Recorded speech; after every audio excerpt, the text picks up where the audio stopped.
I know a place that's sound and safe for us now. No need to hide or say goodbyes, leave them out.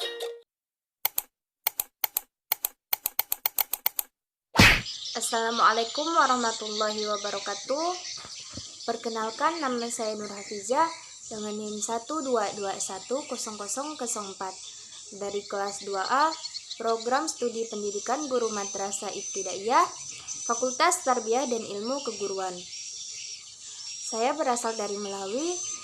Alamat lengkap saya Dusun Sawah Kas, Desa Binakarya, Kecamatan Tanah Pino, Kabupaten Melawi.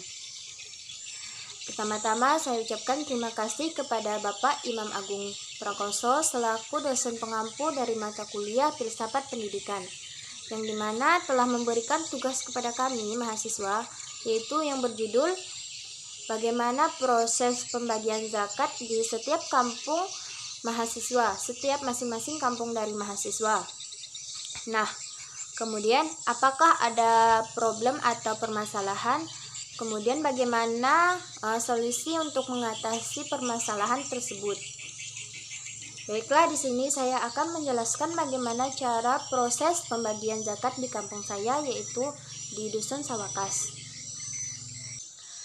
Berdasarkan surat edaran dari Kementerian Agama Wilayah Provinsi Kalimantan Barat, yaitu mengenai pelaksanaan zakat fitrah dan fidyah wilayah Kalimantan Barat tahun 1444 Hijriah atau 2023 Masehi. Pembagian zakat fitrah di kampung saya, yaitu Dusun Sawah Kas, Desa Binakarya, masuk ke dalam besaran nilai zakat fitrah yang berbentuk makanan pokok atau beras, yaitu beras klasifikasi 4, yang dimana setiap jiwa ini atau orang mengeluarkan beras untuk zakatnya sebanyak 2,5 kg. Nah, di kampung saya ini pembagian zakatnya dibagi pada hari Rabu 25 Ramadan atau 15 April 2023. Jumlah total semua beras yang dikeluarkan sebanyak 327,5 kg. Jumlah jiwa yang mengeluarkannya ada 131 orang. Setiap orang masing-masing mengeluarkan 2,5 kg. Kemudian proses pembagiannya.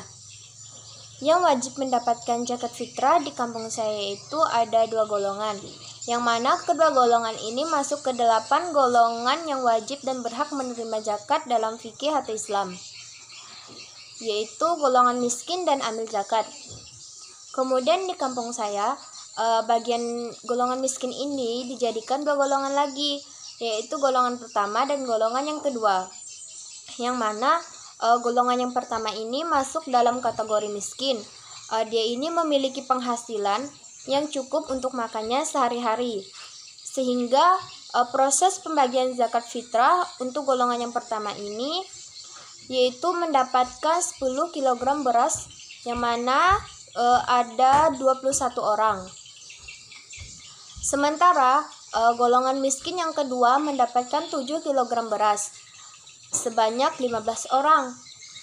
Golongan miskin yang kedua ini memiliki penghasilan yang lebih dari golongan yang pertama.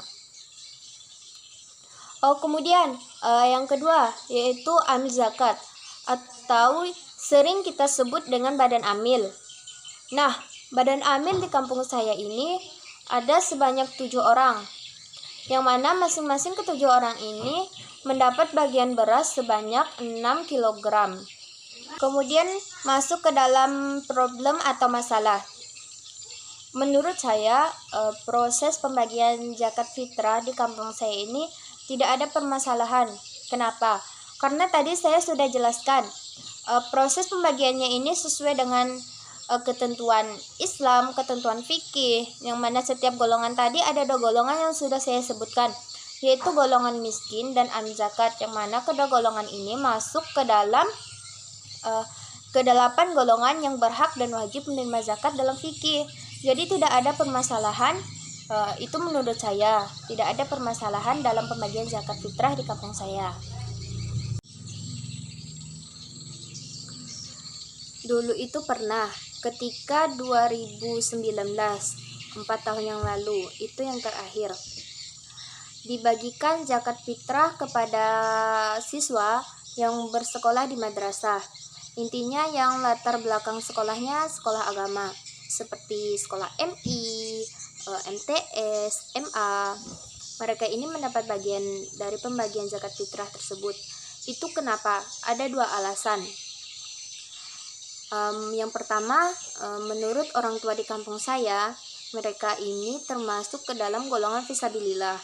Kemudian yang kedua, itu untuk memberi semangat kepada mereka, memberi motivasi kepada mereka agar mereka tetap bersekolah di sekolah madrasah tersebut. Namun itu menurut saya tidak adil. Bukan hanya menurut saya, tapi menurut orang-orang yang pandai atau paham agama di kampung saya, menurut mereka itu juga merupakan suatu masalah. Karena kenapa? Itu tidak adil. Tidak adilnya di mana? Bagaimana dengan mereka, dengan siswa yang bersekolah di sekolah biasa seperti sekolah dasar, seperti SMP, SMA yang tidak ada latar belakang agamanya? Mereka ini otomatis tidak mendapat bagian dari zakat tersebut.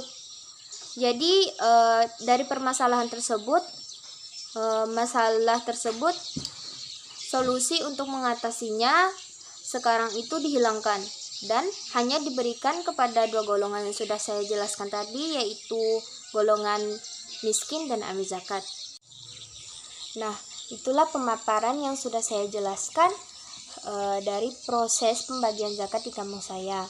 Jadi di tahun 2023 ini menurut saya tidak ada permasalahan dalam pembagian zakatnya. Namun sudah saya jelaskan juga tadi bahwa 4 tahun yang lalu, sekitar 2019, itu permasalahannya ada, dan sudah saya jelaskan juga bagaimana solusi untuk mengatasi permasalahan tersebut.